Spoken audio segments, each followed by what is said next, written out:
Yo, what's going on, guys? We're back. This is episode 13 of Bullony Basketball. I'm here with Johnny once again. How's it going, Johnny? What's going on, guys? A quarter of the way through the year, 13 weeks out of 52. Crazy we've been going this long. Appreciate all the support. Ready to get into another one. Of the NBA year. I mean, this is our second of the new decade, right? I think. Yeah? Yeah, so. Yeah, it is. So, I mean, we're getting there. But we got a lot of stuff actually today, so let's get right into it. First of all, the Allstar ballots, the first returns came out. We're recording this actually during the day on Thursday. I know the second returns are going to be out sometime today, but we're going to talk about like some of the first returns. Let's talk about some of the surprises, I guess, on there. So we had like Alex Caruso was like 8th, Taco Fall was 6th. I'm sure a lot of people didn't expect Dwight Howard to be up that high. So, I mean, Melo was on there as well. What did we think about, like, some of those guys that we saw in the top 10s? I guess that's just kind of stuff we get with fan voting, right? So there's not a way to necessarily prevent fans from voting for these people. But what the NBA has done is they've, I think it's 50% fan voting and then 25% coach and 25% players, something like that, correct? Yeah. I know it's not 100% fan voting, and so that is kind of their way of protecting against this. So we're not going to see guys like Taco Fall in the All-Star game. We're not going to see Caruso. We're not going to see Steph Curry. So it's just the NBA's way of protecting against it. It's funny when it comes out and you see guys like Taco Fall on the list, but we just have to understand that like it's not going to happen. Yeah, and I mean, it did used to happen in history. I mean, it happened with Kobe like a few years. It happened with Yao Ming, Allen Iverson. All those guys it happened to where they weren't really playing that many games in the season, probably didn't deserve to be All-Stars.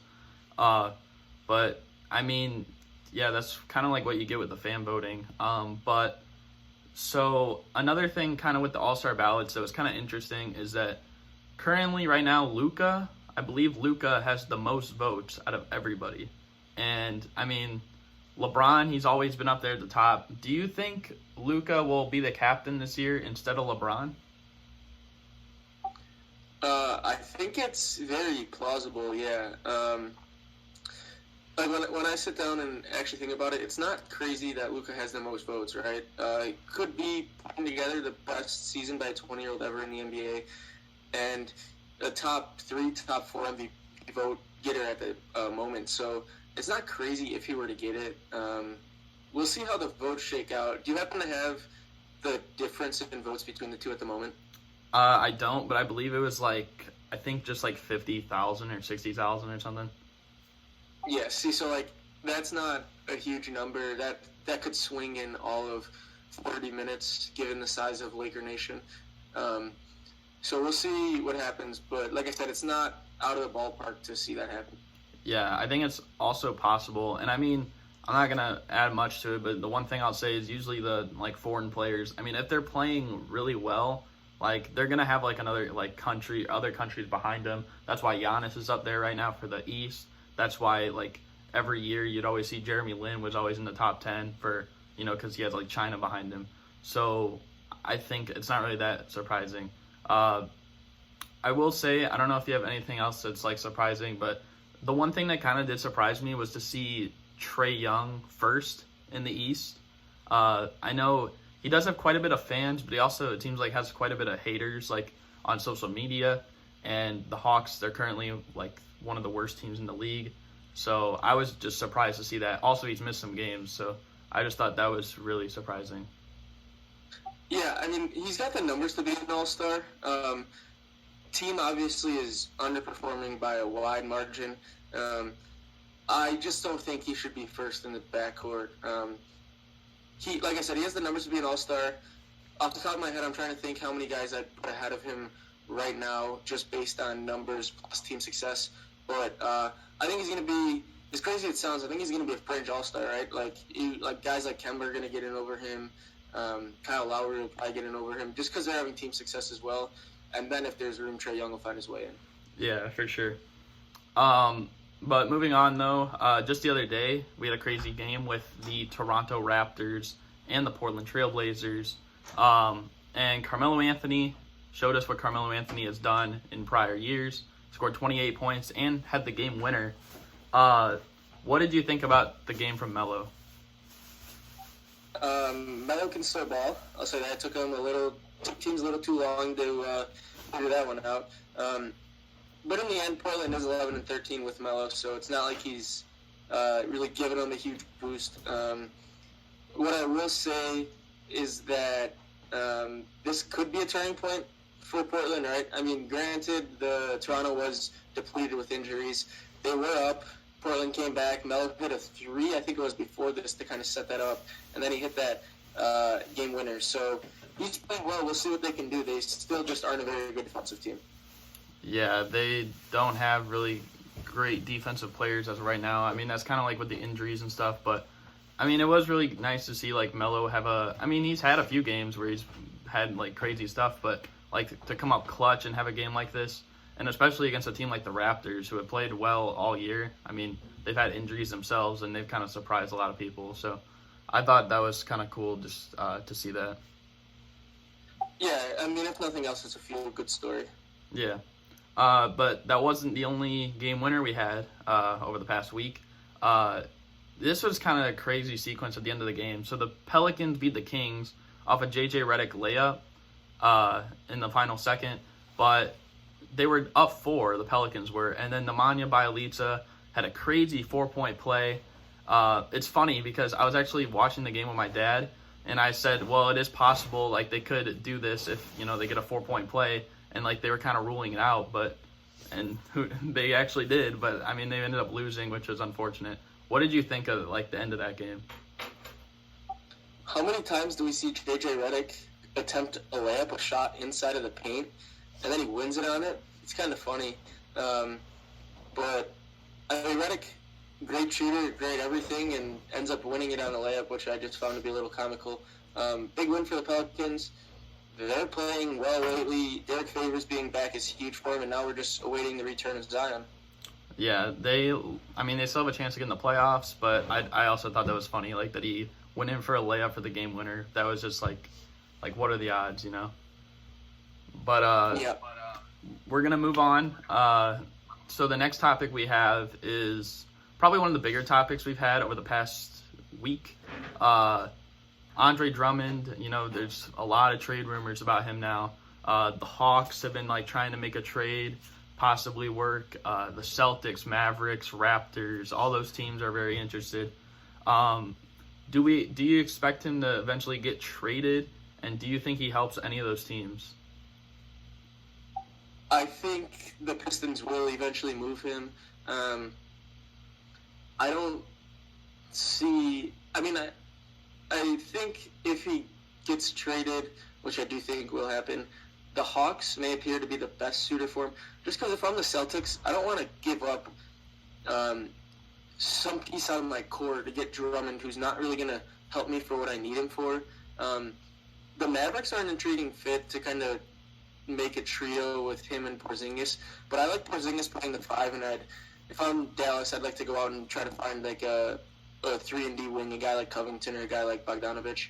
And then Raptors, like, I know they have injuries, but why would they do this? I mean, to me, if you get a big, you're kind of using him in the playoffs as a defensive stopper just because Drummond's not an offensive player.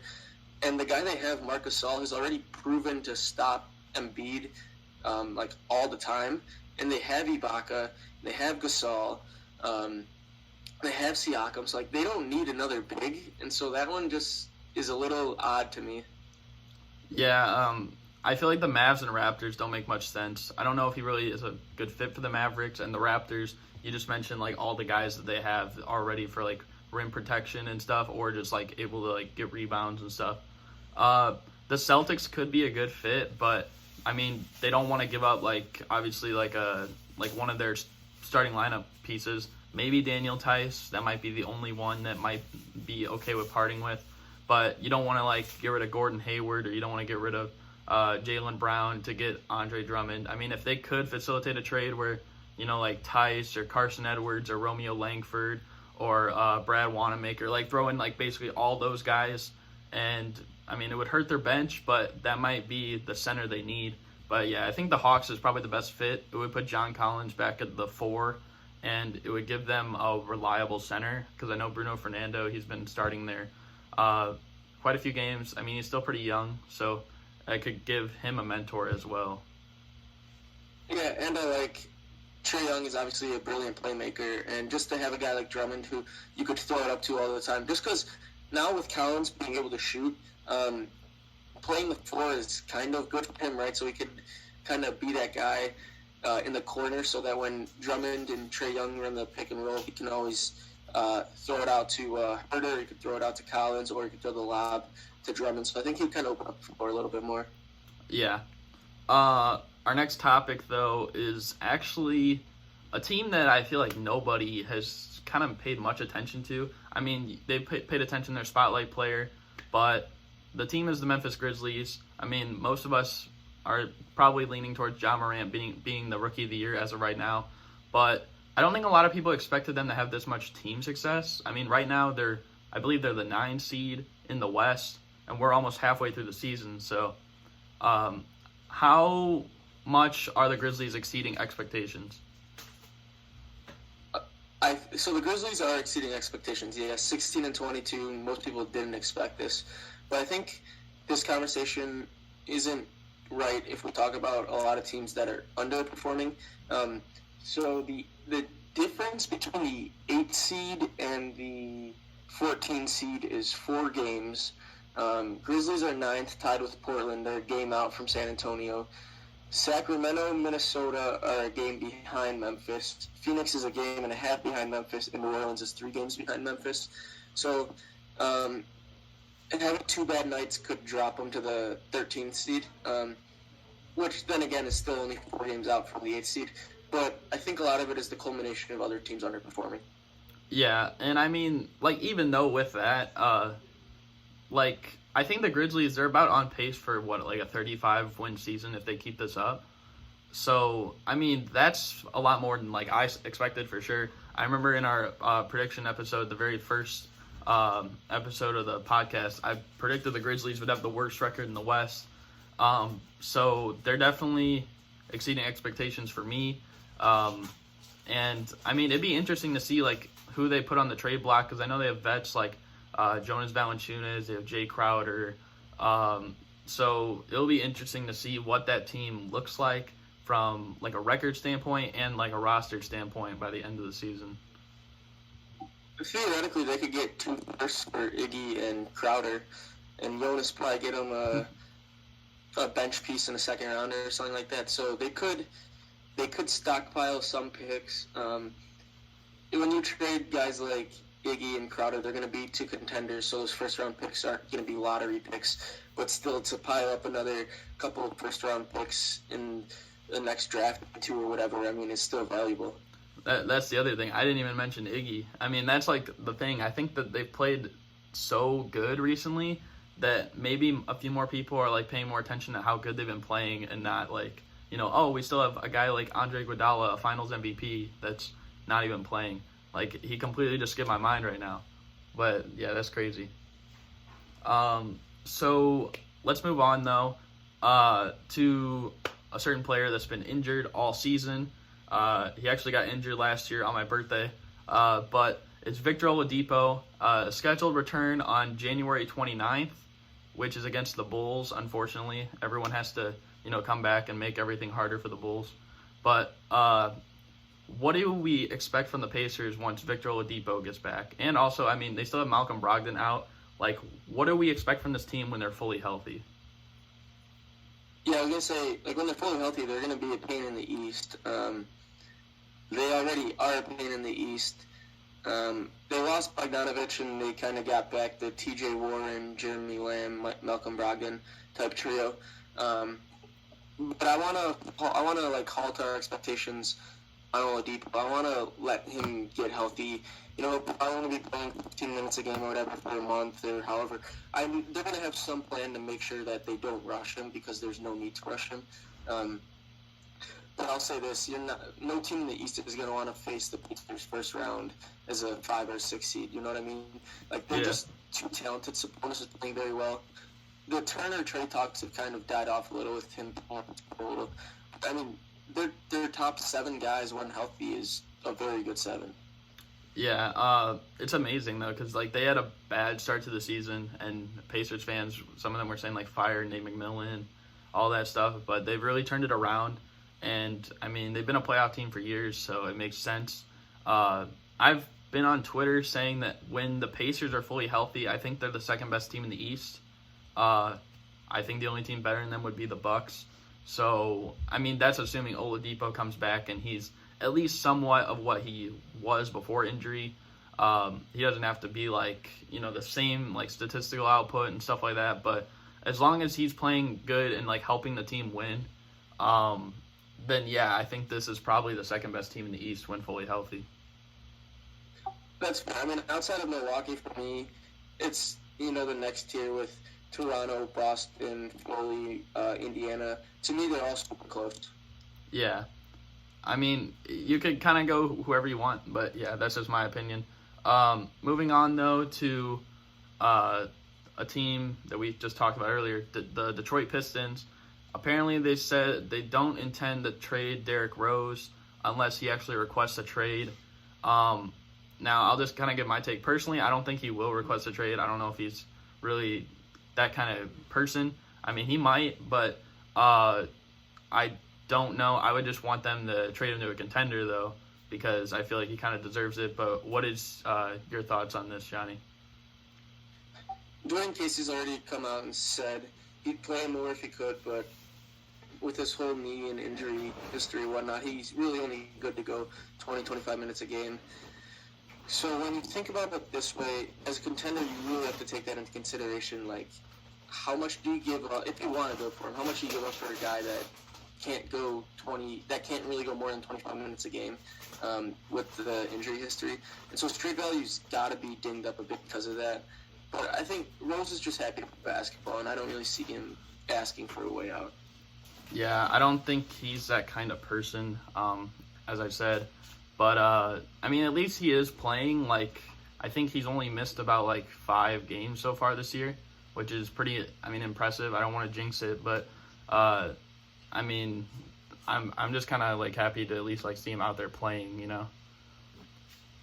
Yeah, and I think the reason he's missed less games is just because he's playing less minutes a game. So they're not overworking him, and that's allowing him to play back-to-backs, and that's allowing him to kind of just not have to sit out. Yeah. But, that's not the only stuff we have with Derrick Rose.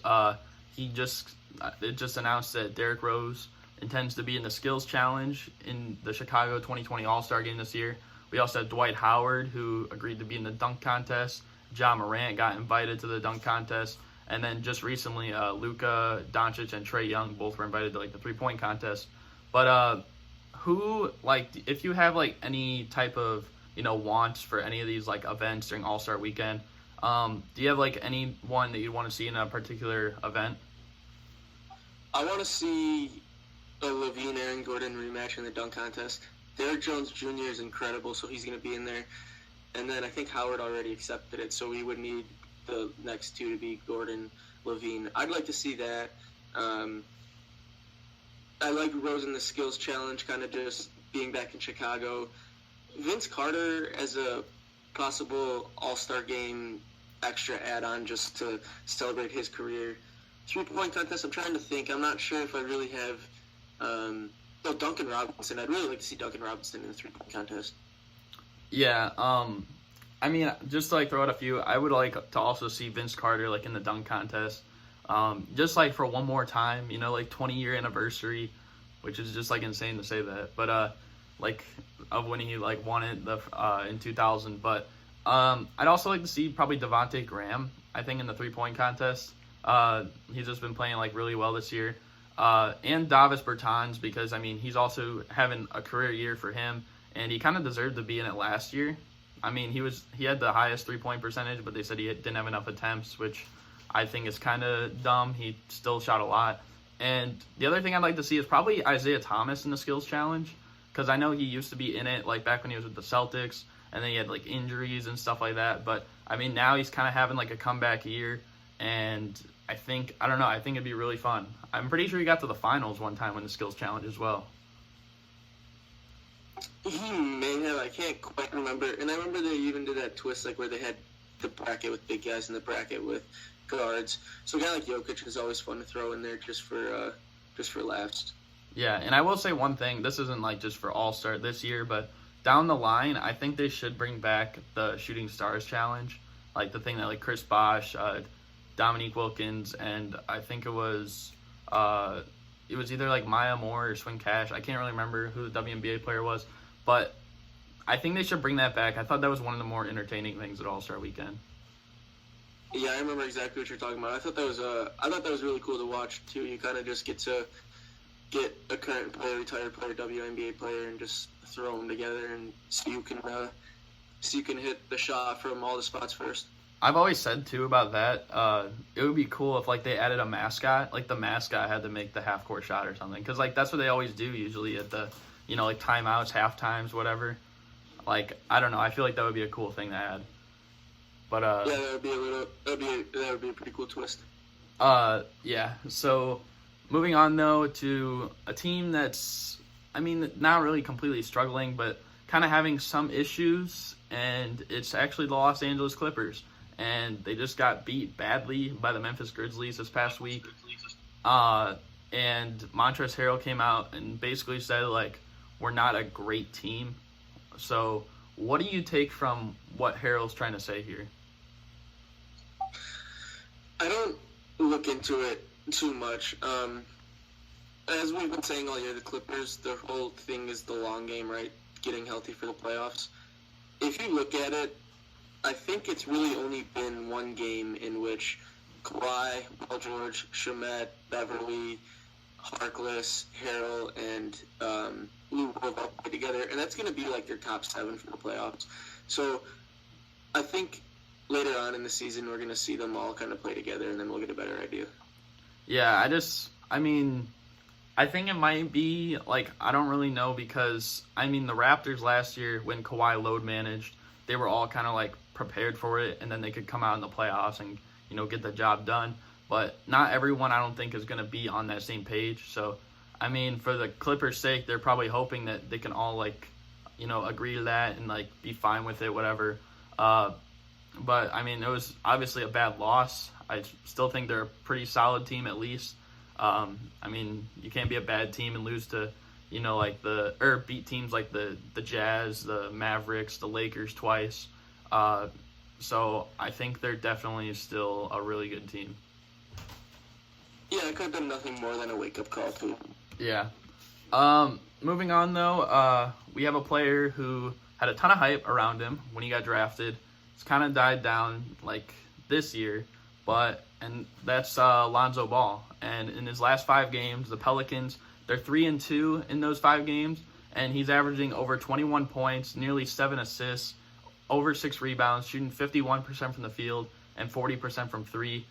Are we starting to see the Lonzo Ball that many of us thought we were going to see once he was drafted second by the Lakers? Yeah, for sure. I've always been a big fan, and I've always kind of stuck by his side through the bad times just because he has too much talent to not be good. His whole thing with his shot was just a confidence thing. To me, it's not about what the shot looks like, but it's just whether or not the shot goes in. Sean Marion had one of the ugliest shots imaginable, but it went in. I mean, that's really all that matters. And when you look at Lonzo's numbers in college, he wasn't like a terrible shooter. So I think it came to be a confidence thing. And now he's not in LA. He's not in his father's shadow. I think he's really starting to show us who he could be. Well, I don't want to, like, put all this, like, I'm not going to put it on LeBron, but I think part of it is, like, last year, like, maybe being under a guy like LeBron, like, there's higher expectations because usually when, like, players, like, if it's LeBron or if it's, like, Michael Jordan or Kobe Bryant or whoever it is, like, they would always look at, like, who's around them. I mean, that's why, like, Smush Parker and Kwame Brown were always brought up, like, for Kobe in, like, the middle of his career. So I think, like, the fact that, like, maybe that kind of got to Lonzo in a sense. And, I mean, I've always been pretty high on Lonzo. I've never really been, like, too much of a fan of his dad.